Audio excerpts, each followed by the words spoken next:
Huddle IQ wirbt damit, ein perfektes Moodboard oder auch eine Mindmap-Software zu sein oder auch als Whiteboard im Team sich nutzen zu lassen. Ob das in der Praxis so gut funktioniert, wie es hier auf der Website beschrieben ist, das schauen wir uns in dieser Review an. Tipps, Tools und Tutorials rund um Marketing, Business und Erfolg findest du auf designersin.de oder auch auf meinem YouTube-Channel. Um keine Videos zu verpassen, abonniere den Kanal und drück die kleine Glocke. Okay, ich bin hier auf der Seite von Huddle IQ und bevor wir ins Backend gehen und das alles durchtesten, schauen wir einmal, was wir hier haben. Wir haben ein unbegrenzt großes Whiteboard. Das finde ich in der Regel immer sehr gut, da man dann nicht vorab überlegen muss, wo man Dinge platziert. Man hat einfach unbegrenzt viel Platz. Der Platz lässt sich nutzen für alles Mögliche, für diese kleinen Infokästchen, für Grafiken, für Texte, für Organigramme und. Man kann hier dann auch strategisch planen, indem man Setups, Templates festlegt, in denen sich hier diese kleinen Spickzettelchen platzieren lassen oder als Fischdiagramm. Es gibt ja also verschiedenste Möglichkeiten, Huddle IQ zu nutzen, sei es für Design Thinking, fürs Task Management. Man kann hier Aufgaben auch verknüpfen und Flow-Diagramme erstellen und das alles klingt fast zu schön, um wahr zu sein, vor allem wenn es darum geht, dass sich der ganze Spaß auch im Team nutzen lässt. Wir haben hier neben den ganzen Templates nämlich auch die Möglichkeit, einzelne Passagen aufzunehmen, im Team zu besprechen, im Team an einem Whiteboard zu arbeiten. Bevor wir uns das jetzt im Backend anschauen, sehen wir hier, dass es einen aktuellen Deal gibt für 79 €. Der normale Preis liegt bei $7 pro Mitglied pro Monat, beziehungsweise im Premium-Tarif dann $12 pro Monat pro Mitglied. Hier haben wir all die Features als Lifetime-Deal, das heißt, wir zahlen einmal die 79 $ und können dann alles danach nutzen. In dem Tarif ist enthalten alle Features, die wir gerade besprochen haben, also unlimitierte Boards, wir können unlimitiert Gäste und Editoren mit einladen, wir haben keine Begrenzung für unsere Projekte und auch die Objekte, die wir pro Board einfügen dürfen, unterliegen keiner Limitierung. Außerdem haben wir insgesamt 5 Mitglieder, die wir also aktiv einladen können, um an einem Board zu arbeiten. Habt ihr ein größeres Team, dann bräuchtet ihr vielleicht den größeren Tarif mit 10 Mitgliedern und das ist auch der Unterschied zwischen den verschiedenen Tarifen. Das Ganze kann man hier bis Code 10 stacken, also erweitern und im größten Tarif hätten wir dann 50 Mitglieder. Das, was beinhaltet ist aber überall das Gleiche. Es geht also nur darum, wie viele können gleichzeitig als Mitglieder an einem solchen Board arbeiten. Ich habe mir jetzt mal hier den kleinen Tarif gekauft, das reicht für mich dicke aus und schon mal ein bisschen mit herumgespielt und wir schauen uns einfach mal das Ganze an, wie das in der Praxis funktioniert, was mir gefällt und was mir nicht gefällt. Dazu starten wir einfach ein neues Board und vergeben einen Namen. Wir können jetzt hier auch Projekte festlegen, müssen wir aber nicht und sagen Create. Das Ganze dauert jetzt eine Weile, wie wir sehen. Aber irgendwann ist auch das Whiteboard erstellt. Irgendwann.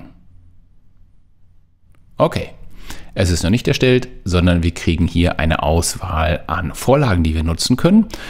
Und das ist ein großer Vorteil, denn wir haben hier für die verschiedensten Anwendungsbereiche solche Vorlagen. Unterm Strich muss man allerdings sagen, dass dies eher diese kleinen Planervorlagen sind. Das heißt, wir haben hier einen Kasten, wo ein paar andere Kästchen drin sind. Da sind Namen dran und dann haben wir kleine Post-its, die wir benennen können und dann hin und her schieben.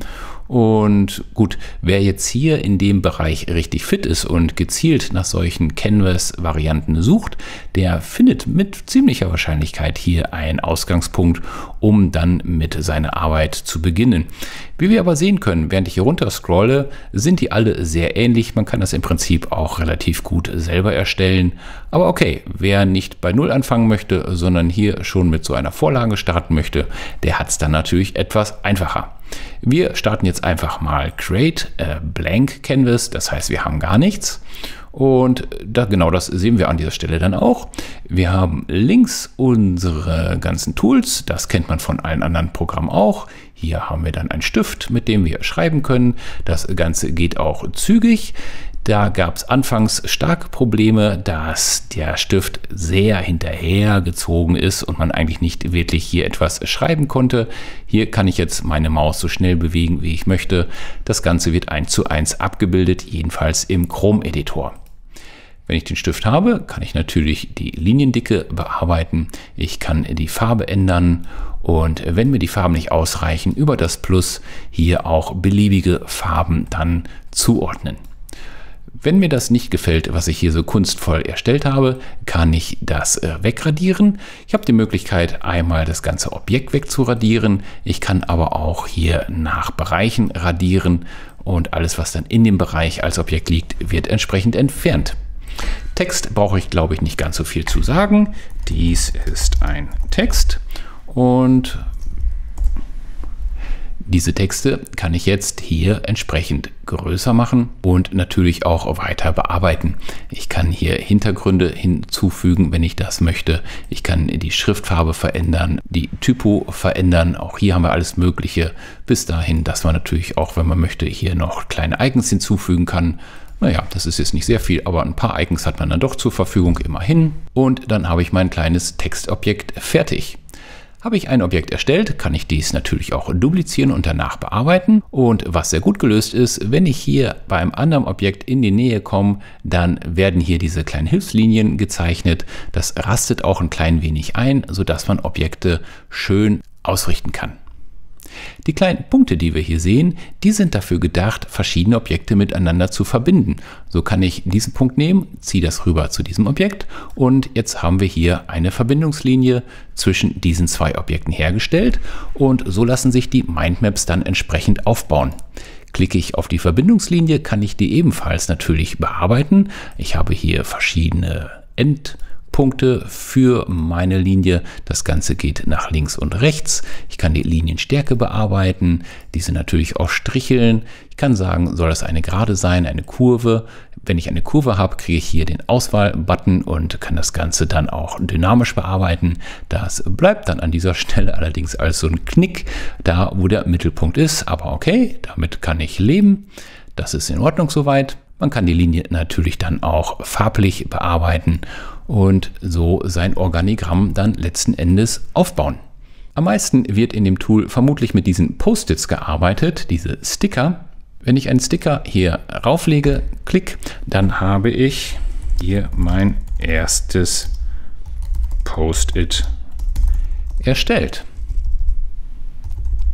Die Schriftgröße passt sich hier an dieser Stelle an. Ich kann aber auch sagen, nein, die möchte ich nicht auf Auto haben, sondern diese soll fix auf 22 oder was auch immer sein. In dem Fall hätte ich dann hier einen Scrollbalken, sollte das Post-it nicht reichen und ich müsste manuell die Geschichte so vergrößern, dass es wieder passt. Auch diese Objekte kann ich dann natürlich wieder mit meinen anderen Dingen verknüpfen. An dieser Stelle gehe ich aber mal wieder zurück auf Auto, damit das dann schön alles zueinander passt. Neben diesen Funktionen können wir auch Kommentare hinzufügen. Das können wir hier zu jedem Objekt machen und sagen hier.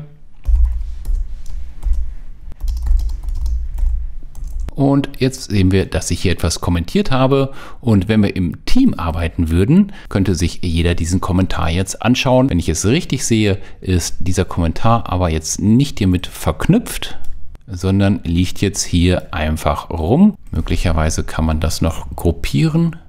Nee, das ist wirklich ein Element, was ich nur hinzufügen kann. Okay, dann haben wir hier sogenannte Cards, mit denen man arbeiten kann. Dies können Aufgaben sein, das können Kommentare sein oder das können auch Anlagen sein, die ich hier dann mit meiner Map verknüpfen kann. Das ist natürlich sehr praktisch. Ich füge hier meine Aufgabe hinzu. Und das Ganze soll fertig sein bis heute. Auf diese Weise könnte man sogar hier ein Kanban-Board noch integrieren, wenn man das möchte.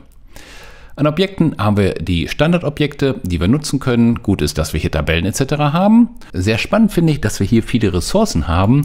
Wir haben hier noch eine ganze Palette an Emojis, die wir hinzufügen können, Icons ohne Ende. Wir können aber auch nach Vektorgrafiken oder Images konkret suchen und sagen hier, wir wollen zum Beispiel einen Laptop als Bild mal hinzufügen. In dem Fall werden hier lizenzfreie Bilder angeboten. Ich würde sagen, das ist vielleicht Pixabay oder Unsplash oder sowas. Da müsste man nochmal nachschauen, welche Datenbank hier benutzt wird. Dann haben wir jedenfalls hier das Bildchen und können das hier einfügen und dann auch dort hin und her schieben. Und hier sehen wir auch den Vorteil, den es hat, wenn man hier ein grenzenloses Canvas hat. Das Ganze liegt jetzt da drüber und wie können wir das jetzt nach hinten schieben? Send to back, alles klar, wunderbar.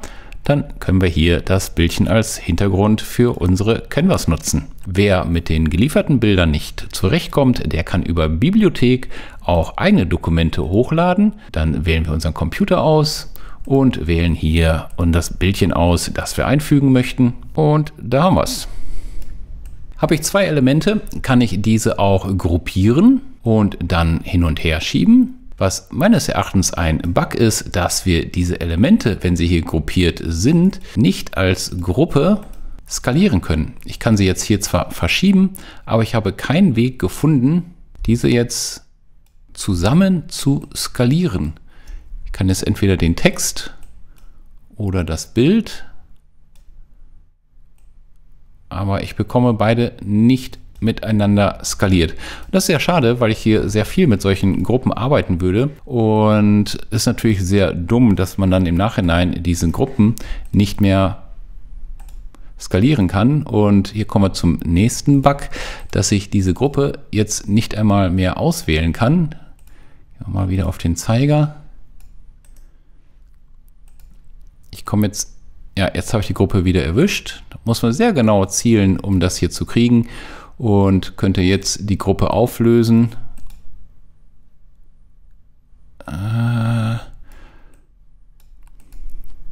Ich weiß nicht, warum ich nicht mehr an das Bild rankomme. Also die Arbeit mit Gruppen ist an dieser Stelle ein bisschen katastrophal, denn ich komme jetzt einfach nicht mehr da dran. Wenn ich doppelklicke, kann ich zwar einen Post machen, das kann ich auswählen an mein Bild. Keine Chance, komme nicht ran. Vielleicht kann ich das hier über ein Auswahlfensterchen machen. Ja, so würde ich jetzt noch rankommen. Warum das hier so ist, weiß ich leider nicht. Das ist meines Erachtens auf jeden Fall ein Bug und das trübt so ein bisschen das Erlebnis, dass man hier immer wieder doch solche kleinen Bugs hat, dass man an verschiedene Sachen dann einfach nicht rankommt. Also da komme ich super dran, an das Bild komme ich ran, an das hier. Je nachdem, wo ich klicke, mal kriege ich es, mal da ist irgendwo ein Punkt wahrscheinlich. Da habe ich wieder irgendwas erwischt, um solche Elemente dann zu erwischen. Das ist eine Geschichte, die hoffentlich bald behoben wird, denn das nervt meines Erachtens schon. Was haben wir sonst? Wir haben auf der rechten Seite hier noch ein paar Dinge, um sich hier durch das Dokument zu bewegen. Hier kommen wir wieder zurück zum Dashboard. Hier können wir rein und rauszoomen. Hier können wir dann das ganze Dashboard exportieren. Und wir können schauen, welche Attendees, also welche Teilnehmer sind aktuell hier im Board und diskutieren mit uns fleißig mit. Außerdem können wir über die Settings ein paar Dinge vorab festlegen. Wie soll der Hintergrund sein? Möchten wir ein Video darstellen? Möchten wir Educational Tools zeigen? Also Zeiger und solche Dinge. Möchten wir eine Vorlage für die Sticky Notes erstellen? Hier haben wir verschiedene Farben für die Sticky Notes zur Verfügung. Das ist gut.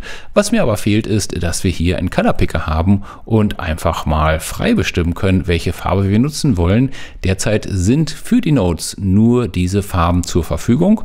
Und auch das finde ich ein bisschen ärgerlich, weil meine Corporate Design Farben sind hier nicht mit drin. Und wenn ich so ein Board baue, gerade auch für Kunden im Team, dann möchte ich natürlich auch meine Farben an dieser Stelle nutzen. An Integrations haben wir hier vor allem externe Speicher, damit wir hier die Bilder nicht immer hochladen müssen. Dann können wir über Dropbox, Drive, OneDrive die Bilder hier integrieren und haben das dann direkt in unserer Bibliothek. Für den Austausch mit Dritten gibt es Slack.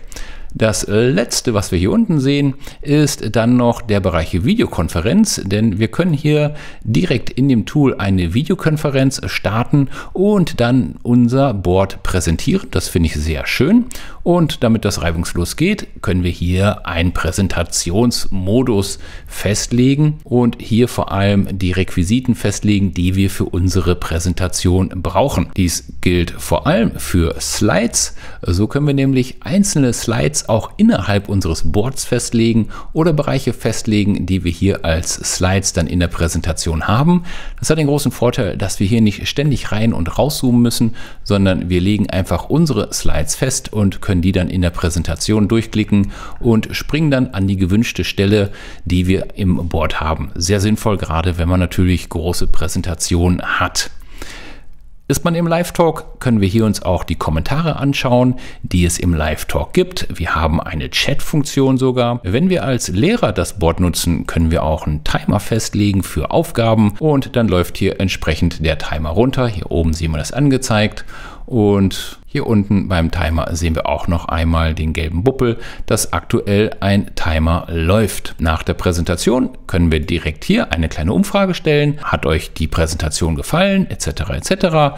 Da könnt ihr kreativ werden. Und zu guter Letzt gibt es hier noch den Button Map. Hier sehen wir in vereinfachter Form, wo wir uns befinden und können dann hier mit der Maus dann sofort an die gewünschte Stelle springen. Jetzt bei diesen paar Buppelchen ist das kein Thema, hat man aber später viele Sachen auf dem Board. Nochmal zur Erinnerung, das Board ist unlimitiert von der Größe, macht es natürlich schon Sinn, dass man hier auch ein bisschen hin und her zoomen kann. Am besten wäre es meines Erachtens noch, wenn wir hier nicht nur diese graue Grafik hätten, sondern auch ein bisschen detaillierter sehen könnten, was sich dort befindet. Denn gerade wenn das ganze Ding voll ist und vielleicht auch noch viel mit Post-its, wird es schwer herauszufinden, wo die richtige Stelle ist. Das ist dann einfach an der Stelle ein schnelleres Scrollen. Aber immerhin gut, so etwas zu haben. Über das kleine Pfeilchen sind die Dinge, die wir nicht brauchen, dann wieder verschwunden. Okay, mein Fazit zu Huddle IQ. Was finde ich gut, was finde ich nicht gut? Also, sehr gut finde ich erstmal, wir haben ein unlimitiertes Board. Wir können mit Mitgliedern arbeiten. Wir können hier Präsentationen drin erstellen und wir haben im Prinzip keine Einschränkung, was die Inhalte betrifft. Man kann also jedes Moodboard eigentlich erstellen, da wir Bilder, Videos, Post-its, Texte, alles Mögliche in das Board reinziehen können und damit arbeiten und dies auch beliebig miteinander verknüpfen, um intelligente Mindmaps aufzubauen. Was gefällt mir an dieser Stelle nicht? Punkt 1, das Grouping funktioniert meines Erachtens derzeit noch nicht sauber. Wenn man etwas gruppiert, kann man die Elemente zwar innerhalb der Gruppe zusammen verschieben, wir können sie aber nicht skalieren. Und hat man beispielsweise ein großes Board erstellt und möchte einfach einen Teilbereich etwas skalieren, geht das nicht so einfach. Da muss man jedes Element einzeln einpacken. Und auch das kann zuweilen etwas tricky sein, da den richtigen Nuppel zu finden, um das Element dann auszuwählen und später skalieren zu können. Das hat ein bisschen meine Arbeit mit dem Tool getrübt. Gleiches gilt für die Farben, die wir zur Verfügung haben. Diese sind leider bei den Post-its. Wie ihr seht, sind die Post-its hier sehr wichtig im ganzen Tool. Und diese lassen sich farblich an dieser Stelle nicht vorab definieren. Was kann man machen? Gut, wir können jetzt an dieser Stelle hingehen und sagen, okay, wir fügen bei jedem Post-it einzeln eine eigene Farbe hinzu. Das geht dann schon. So, jetzt hätten wir hier dieses Grün, müssten dann aber bei jedem Post-it immer wieder diese Auswahl neu treffen und sagen, nein, du sollst doch hier dieses Grün sein. Vorteil ist, dass dieses jetzt hier auftaucht immerhin und ich das dann auswählen kann. Und in den Einstellungen wäre es jetzt perfekt, wenn wir dieses Grün hier auch hätten und ich damit sagen könnte, pass auf, das ist einfach meine Farbe, mit der möchte ich arbeiten und jedes Post-it, was ich erstelle, soll automatisch diese Farbe haben. Ist das Ganze jetzt super dramatisch, dass sowas nicht enthalten ist? Nein, das ist jetzt nicht das große Drama, aber es sind halt so die kleinen Dinge, die es dann ein bisschen ärgerlich machen, dass man so etwas jetzt nicht direkt erledigen kann. Genauso wie hier das Kommentarfeld. Ihr seht, ich habe die Post-its hin und her geschoben und jetzt fliegt hier ein Kommentarfeld rum. Wenn ich das hier drauf erstellt habe, wäre es natürlich schön, wenn der Kommentar dann auch hier dran kleben würde und ich sofort weiß, aha, dieser Kommentar bezieht sich auf dieses Element. Und wenn ich hier später es umgestellt habe, ist es nicht mehr nachvollziehbar, was macht dieser Kommentar.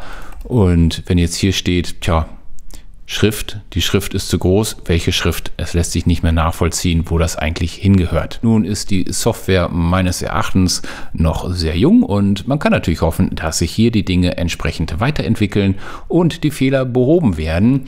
Vor allem, wenn man sieht, dass man für 79 € derzeit einen Lifetime-Deal bekommt, kann man für sich selber überlegen, kann ich mit diesen kleinen Fehlerchen, die es noch gibt, im Tool leben und habe dafür ein sehr leistungsstarkes Tool, denn gerade wenn man sich anschaut, was es sonst auf dem Markt gibt, Top-Konkurrenten sind vor allem Miro, und wenn wir mal nach Miro schauen, was meines Erachtens das beste Tool in diesem Bereich ist, dann sehen wir, dass es hier ähnliche Funktionen gibt, aber wir sehen auch, dass wir eben hier dann logischerweise 16 $ pro Monat pro Mitglied haben, und bei 5 Mitgliedern, was wir hier im Lifetime-Deal haben, sind wir eben sehr schnell bei den 75 $ pro Monat, was wir hier als Einmalzahlung haben und dann ohne Zeitbegrenzung für 5 Mitglieder die Software nutzen können.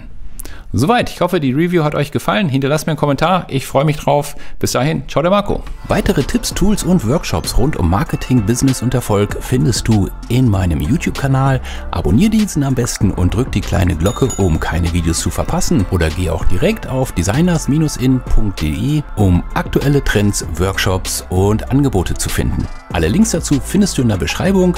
Ich hoffe, wir sehen uns im nächsten Video. Bis dahin, ciao der Marco.